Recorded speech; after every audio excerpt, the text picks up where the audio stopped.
So Adele, Amara, do you want to just introduce yourselves? Absolutely. My name's Adele Weiwei. I'm the Deputy Head of Occupational Therapy at our site in Woking and also the Clinical Lead Occupational Therapist for the Secure Service Line. Hello, I'm Amara. I'm Acting Head Occupational Therapist at Cygnet Stevenage. Been working with Cygnet, it's been 6 years now, and been qualified as 24 years. Thank you. That's great. Thanks so much for coming in today. So what we wanted to start with was just having a little bit of a chat about what life looks like within that service line. So maybe just telling us a typical patient journey, where they may come from, be going to, and how that looks. Absolutely. So I think each service user journey can be quite different, but within secure services we're working with people who may have had contact with the criminal justice system through their illness, and I think as well it's important that we view it as an individualised journey, because every patient is different. So a typical journey, they may come from prison, they may be a prison transfer, they may be someone who has been sentenced, has got a hospital order, they may have some restrictions. So it's about looking, we may be involved in those referrals as well. I know Amara probably talk a little bit about some of the referrals she's been to go and see people in prison, etc. So really our job as occupational therapist is really kind of looking at that person's transition into hospital, looking at their occupational identity and occupational competence as part of our formulation, and looking really what direction are we going to go in, how can we support this person to engage in and participate in their meaningful occupations. Mm-hmm. Yes, I will echo with Adele what she's saying about it.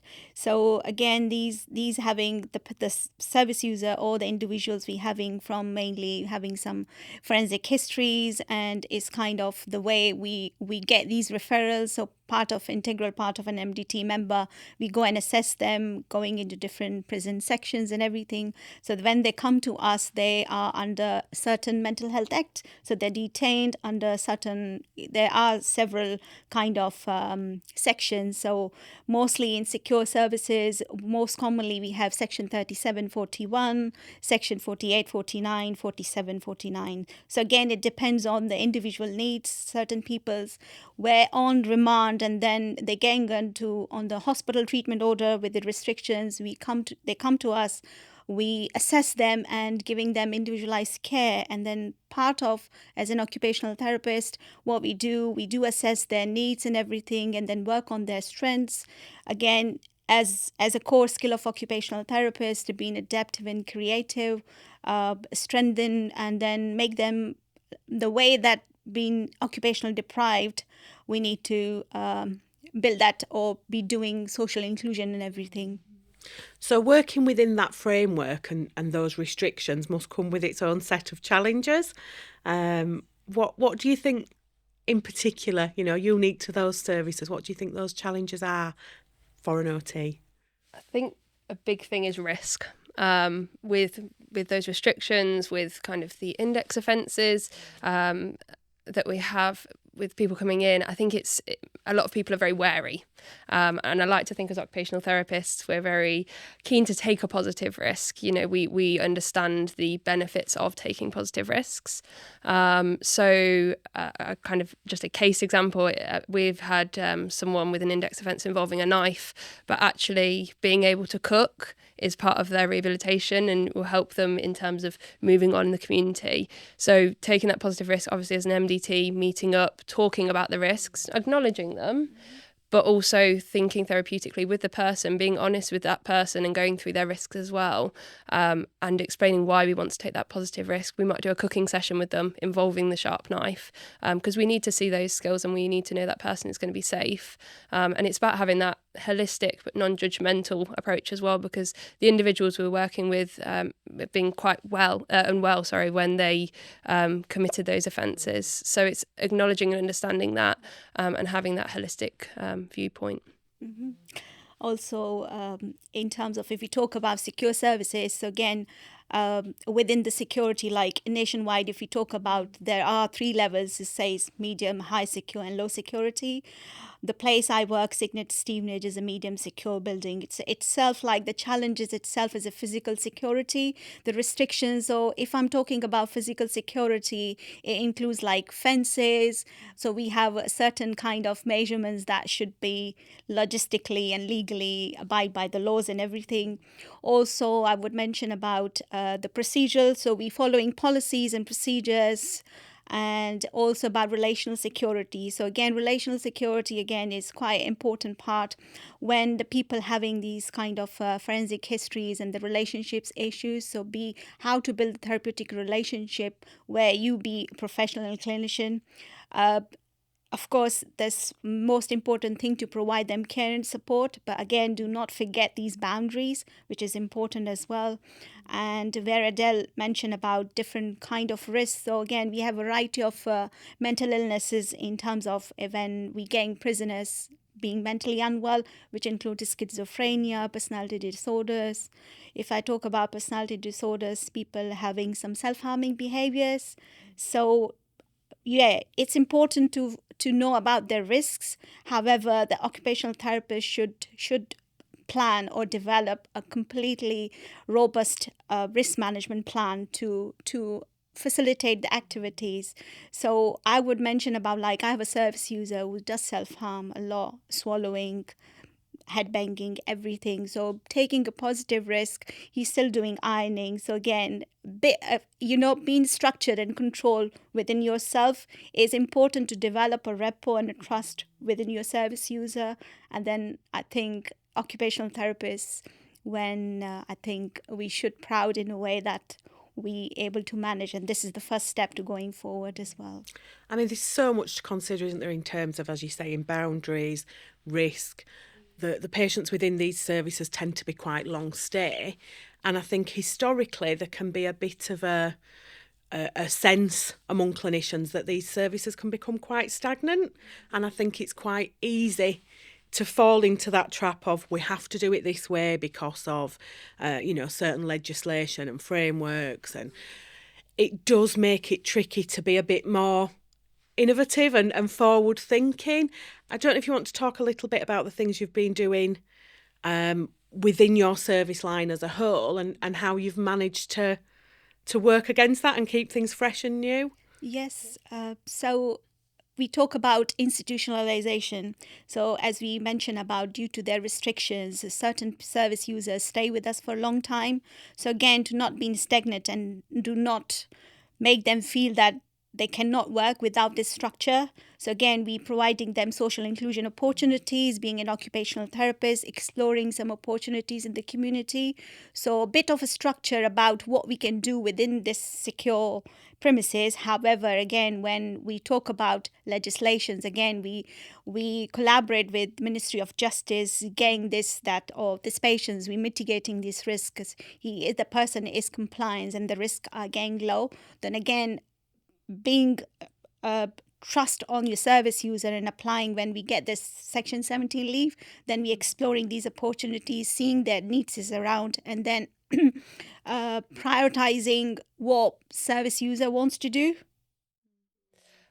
Yeah, just wanted to say a little bit about our service line as well. We have a brilliant group of occupational therapists working within our secure services. Really very fortunate to be part of such a brilliant team, and we have regular meetings as a whole across the country. We're now having some face-to-face meetings, which is lovely.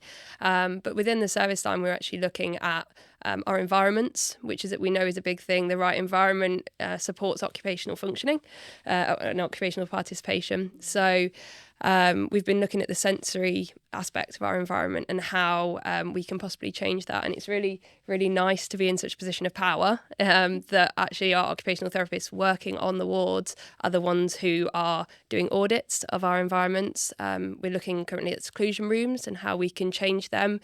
So things like making sure that we can change the colour of the lighting and the brightness of the lighting and the smells and the textures and things within the seclusion room to make sure that that's an environment where it's not a particularly nice environment to be in seclusion, but it's an environment that can help to de-escalate the patient and help them feel more comfortable. So as part of that, Adele, are you working with occupational therapists that are SI qualified, and maybe linking in with other service lines and how you can work together as a team? Definitely, yeah. There's a very good network within Cygnet. We've had some meetings with an occupational therapist who's currently working in PQ and acute services, who's also doing a project on seclusion.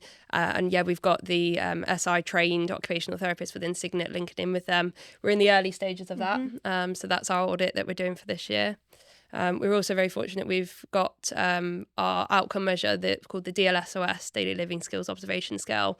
And within Skill Services, we've decided it's a bit too long. So we're looking at editing it, and it's nice that we've got a working party working on that, and we can have a say and make sure that outcome measure is actually recording what we want it to and capturing our patients' progress and how occupational therapists are supporting individuals to progress.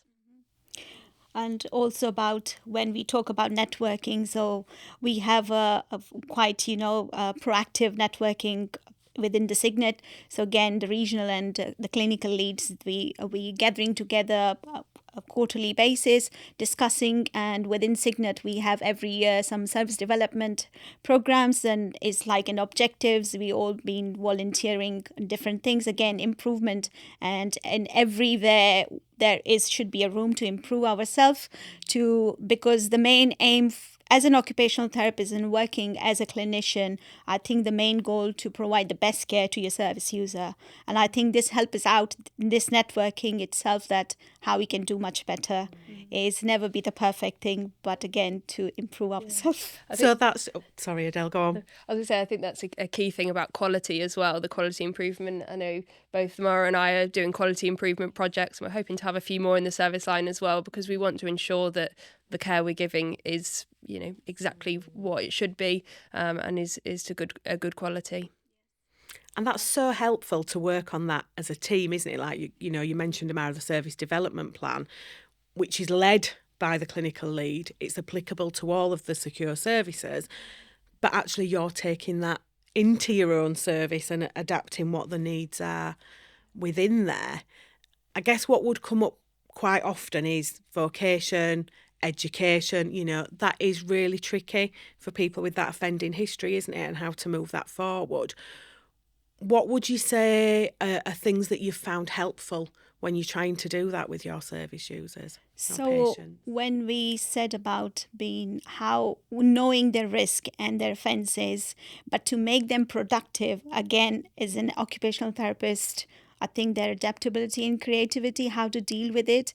Because if we talk about education and vocational jobs and knowing their restrictions in place, how we can best in and use their strength rather than letting them to engage in some negative behavior. So again, when we gain these prisons service users, the issue was they learn these negative coping mechanisms, but to change them in a positive way, we're giving them some opportunities. So if I give example, I'm lead of the QI project on racism. So when there was a lot of incidents happening in my service line in the Cygnet Stevenage, there was service users become quite racially abused towards staff. There are reports that service users saying staff can be quite racially abusive. So I've started a forum within the service, and it involved all the service users on secure wards and senior managers involved. So we develop a poster, which is currently in marketing. They come up, and then hopefully when we discuss in our people council meetings, again, is a co-production. And then we able to share across other Cygnets if it's been approved. And then we doing proper on low secure wards. We're doing this QI project. So again, developing the aims and all the drivers to work on it. Yeah, and just thinking about kind of vocational roles, etc. I think Cygnet is very advanced, as kind of from my understanding of how we look at vocational roles, how we look at getting people back into employment and education, etc. So we're very fortunate across Cygnet. Again, we've got working parties working on it, looking at actually getting service users to engage in roles whilst they're in hospital, paid roles. So we have a variety of roles. Just speaking from my site at Woking, we have some of the guys on our secure ward, our low secure ward, working as gardeners, clearing the branches and the leaves off our driveway.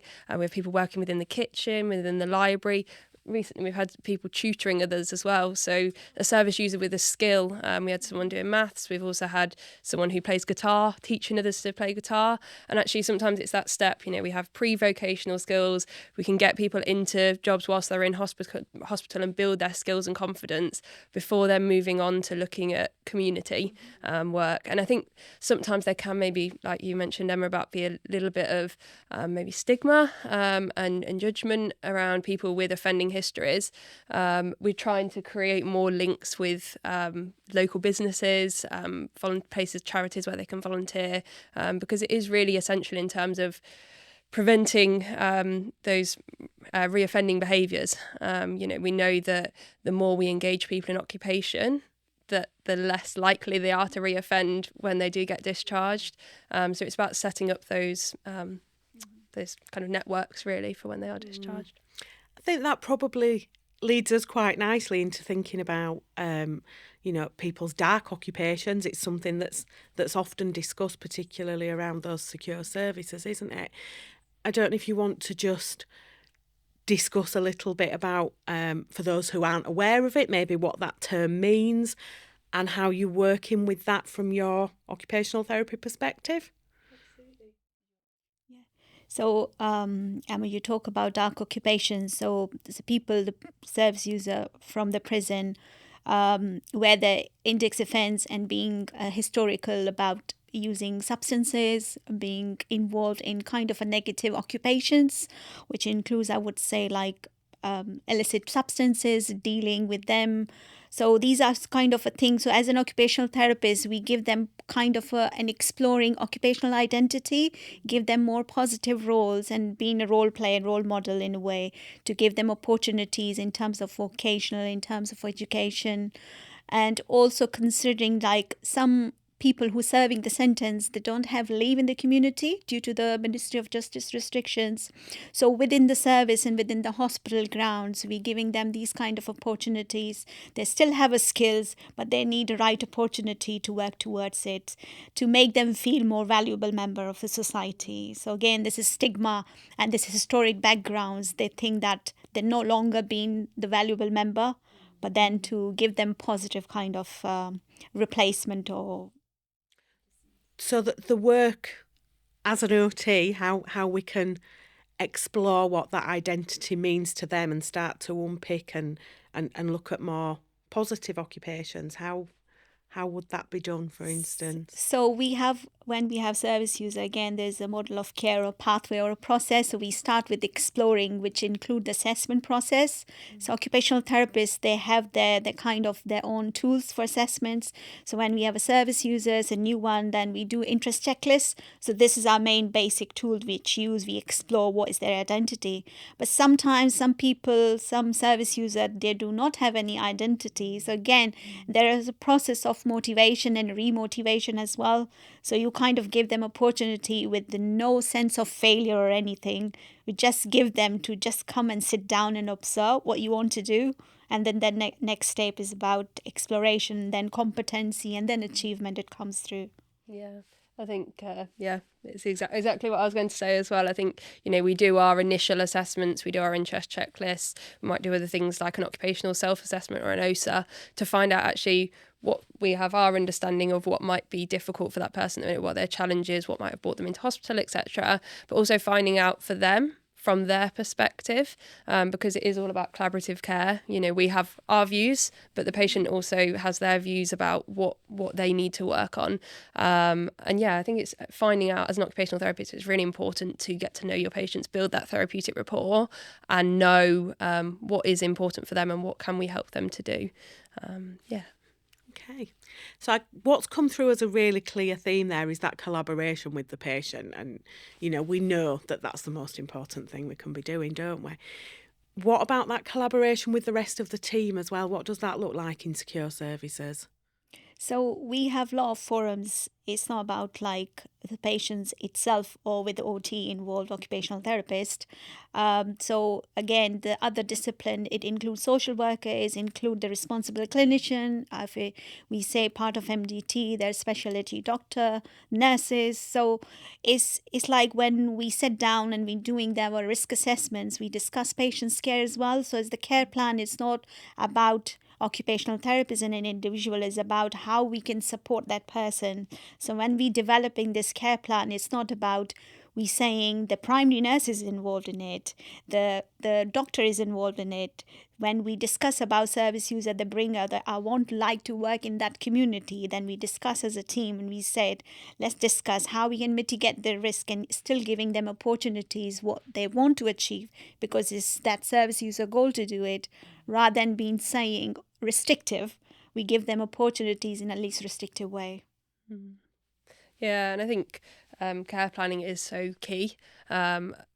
No need is any particular discipline's responsibility. It's a shared responsibility. So I always use the example of self-care. You know, every professional within our MDT has a responsibility to support that person with self-care. So it might be the occupational therapist doing a routine and helping them to do a bit of a timetable, ensuring that they have the skills to be able to attend to their personal care. It might be the psychologist focusing if there's an element of trauma or something to do like that. Maybe the psychologist exploring with them, having those chats.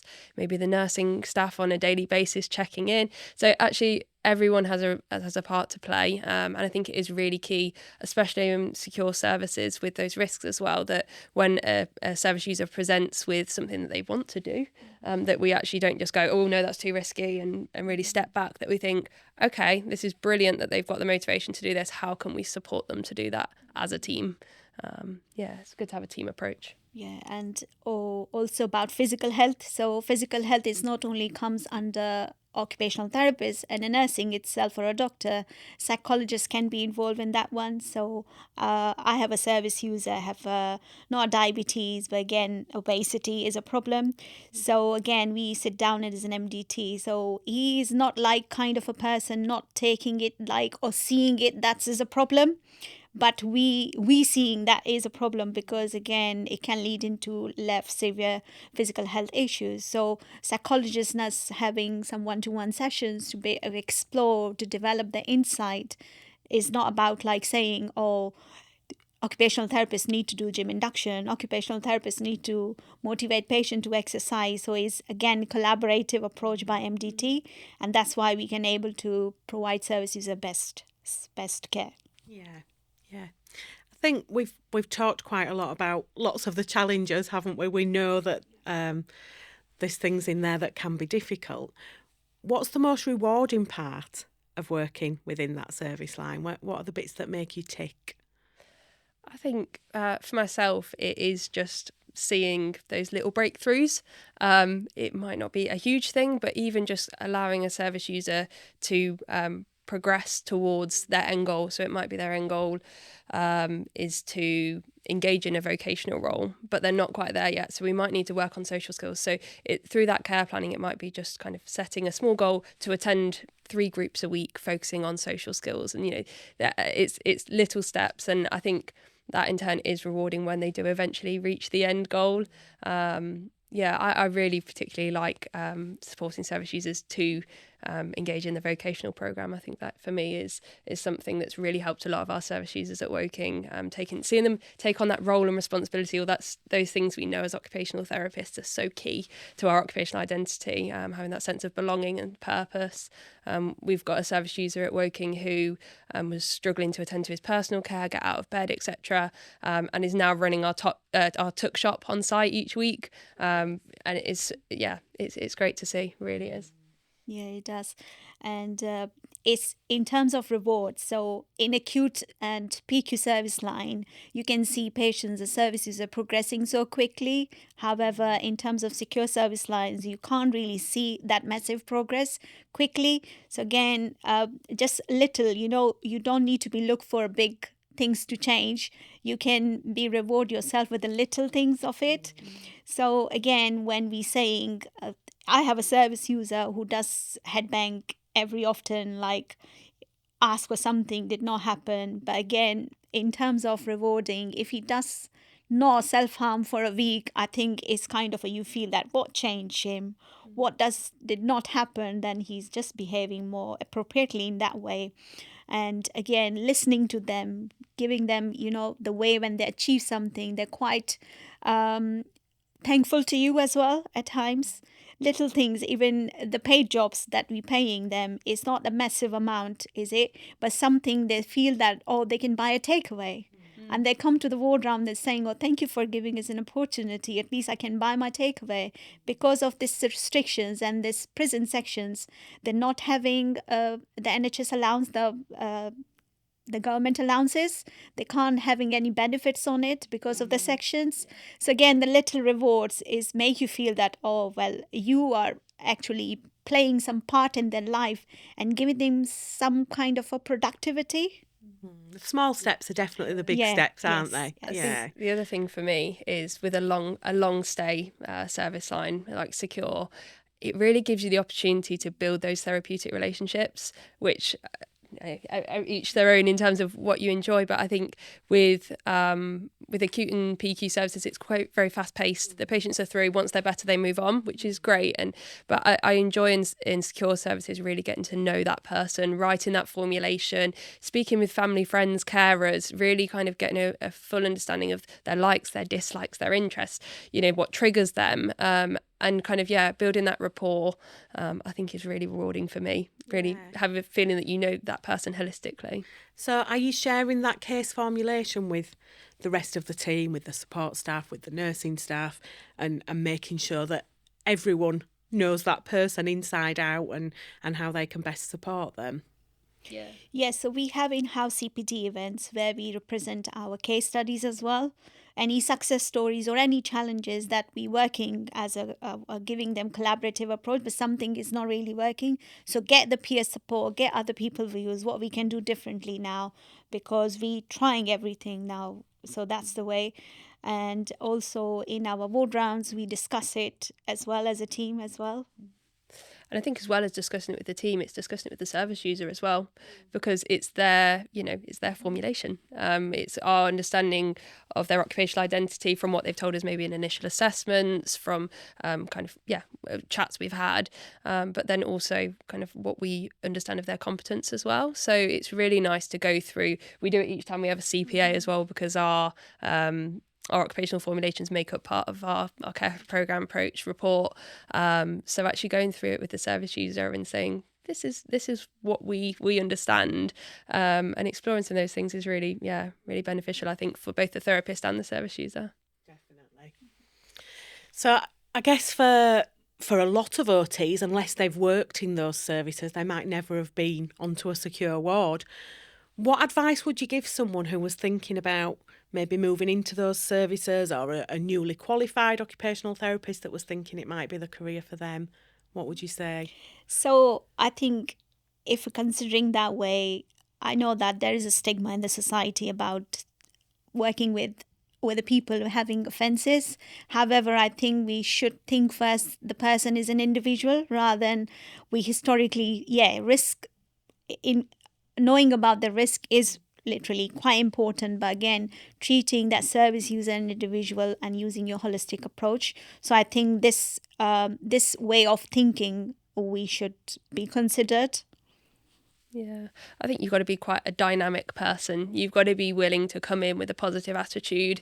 And as we've already discussed today, a lot of our service users lack the motivation. So sometimes it's about remotivating them. There's service users we've had who come in and, have kind of lost a bit of hope and optimism about their future. You might say to them, what are your goals? I don't know what my goals are because I've been in prison for so long, or, whatever their history is. So it's about kind of really, sometimes I call it a drip approach, sometimes just meeting with them little by little one-to-ones, gradually getting them to groups. I think for someone coming into the service line, you've got to be someone who's motivated, positive, come in with that good mindset, and you change lives. It is, I know it's a phrase that's kind of thrown about a bit, but you are changing lives, and I think you really do see that as an occupational therapist working in secure services. That's fantastic, thank you. we've come back to the stigma a few times, haven't we? And I think it's something that is always there for the patients, for the staff. You're constantly coming up against those barriers because of it. Is there a place for us to be changing that, and how do you think we could do it? I think we are working, but in terms of developing awareness and education through different forums is important, vitally. I think in-house, and I think Cygnet itself now, we having collaboration with Colchester, so like a lot of CPD events, when we having students or any people who's just been on placements, we giving them opportunity to attend these kind of forums to change their views and ideas and thoughts, and then again train the trainer in a way when they go out from their placement, they spread the word, and then it just say, well, this is a stigma, but then I worked there, what I heard, now what I observed is different. So again, changing people perspective and give them positivity as well. Yeah, Absolutely. Yeah, I would agree with echo the same. Yeah, absolutely. Okay. Anything else you would want people to know? Just that secure services are really rewarding. I know a lot of, like you say, a lot of what we focus around is kind of the challenges and the stigma, but actually the service users we're working with, were quite unwell when they committed those offences, and actually helping them to think about their future, what it could look like, and design that future is just so rewarding. I think it's just a brilliant service line. I fly the flag for secure services, absolutely. Yes, one last thing I would say. So, yes, it is rewarding. And I think when they're seeing the negative environment throughout, it's not about prisons are bad, but again, the way of rehabilitation they're seeing in the hospital, I think when they're going back again, they will change because they see the positivity around them, what they're seeing and what they develop, the negative behaviors, when they see the positive behaviors out there. And then when they go back, I think they change their life and their perspective. And they can be, when they're released from the prison sections, they definitely will be a valuable member of the society. Thank you. Well, Adele, Amara, thank you so much for joining us today. It's been really interesting. We've had a great chat, and hopefully that's been helpful for everybody else. Thank you. Thank you. Thank you.